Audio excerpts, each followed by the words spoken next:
Hello à tous, c'est Kazan, j'espère que vous allez bien et tu l'auras compris, on va parler du fameux Rayquaza ou Rayquaza dans Soleil et Lune, Tempête Céleste. Et oui, on part sur le bloc Soleil et Lune.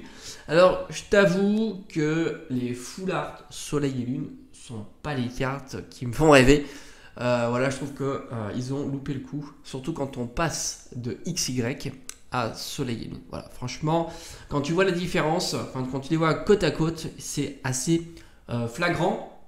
Et je trouve que XY reste encore la série qui propose les plus belles full art. Mais cependant, on va regarder ensemble ce que vaut Rayquaza dans Tempête Céleste. Alors, on va pas parler du prix du CD parce qu'il est stratosphérique. Sur une série qui au fond ne propose pas grand chose à l'ouverture, faut être assez honnête, surtout que maintenant on est habitué à des formats tellement plus intéressants que une Rainbow, ça fait pas toujours rêver. Allez, c'est parti. Alors, décliné sous 3 raretés, on retrouve la première carte Rayquaza la plus, on va dire, commune de la série, qui est la Rayquaza V.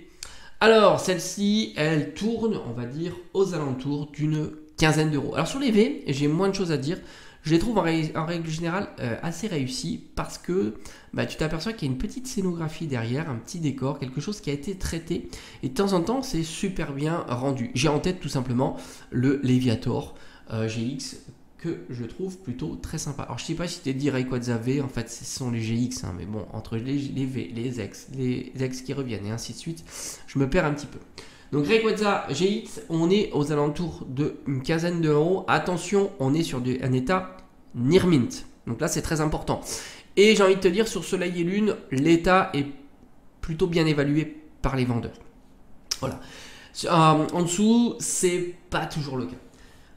On continue avec la full art. Et là, c'est là où je trouve que c'est dommage. Je te mets évidemment toutes les illustrations. Et là, tu as vraiment l'illustration de la full art. Et franchement, le pattern est pas exceptionnel.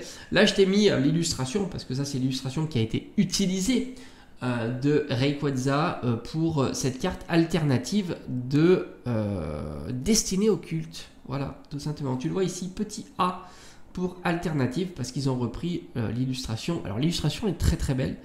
Là avec le décor, les étoiles comme ça, le fond clair, je trouve ça joli. Mais alors franchement, le coloris de la carte de la full art, je la trouve assez dégueulasse. Malgré tout, elle tourne aux alentours de 40 à 50 euros. Voilà, c'est pas un prix de fou, franchement, quand tu vois le prix du CD, ça reste une carte très abordable pour une full art qui commence à bien dater. Puisque ça doit être une série certainement sortie en 2018, quelque chose comme ça. Donc la série a 7 ans, c'est énorme. Et enfin, l'objectif de la série, tu l'auras compris, c'est la Rainbow.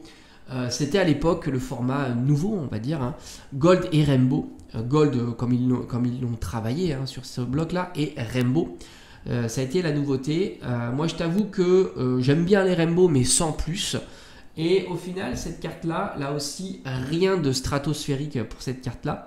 On est, on va dire, aux alentours de 200 euros. Mais encore une fois, ce sont des tarifs qui... on n'est pas sûr qu'il y ait une vraie grosse demande, en tous les cas, sur ce genre de cartes, même si Rayquaza est un Pokémon très populaire et beaucoup font comme moi, c'est-à-dire collectionnent les Pokémon et non pas, ou font les deux, tout simplement, collectionnent les Pokémon, et c'est vrai que ça fait partie d'une belle pièce de Rayquaza à avoir dans son classeur. Tout comme celle-ci d'ailleurs qui a été rééditée. Franchement, l'illustration est très belle, mais voilà, c'est assez pauvre quand on voit maintenant ce que tu peux avoir pour un tarif de 200 euros. Donc Rayquaza a été mis à l'honneur sur Tempête Céleste. D'ailleurs, il y a un magnifique booster à son illustration. Là aussi, il y a une belle illustration. C'est très réussi. J'aime beaucoup. Là, j'ai sorti celle-ci de Légende Brillante. Voilà, je me suis dit, c'est l'histoire d'illustrer un petit peu ce qu'est Rayquaza. Allez, à bientôt.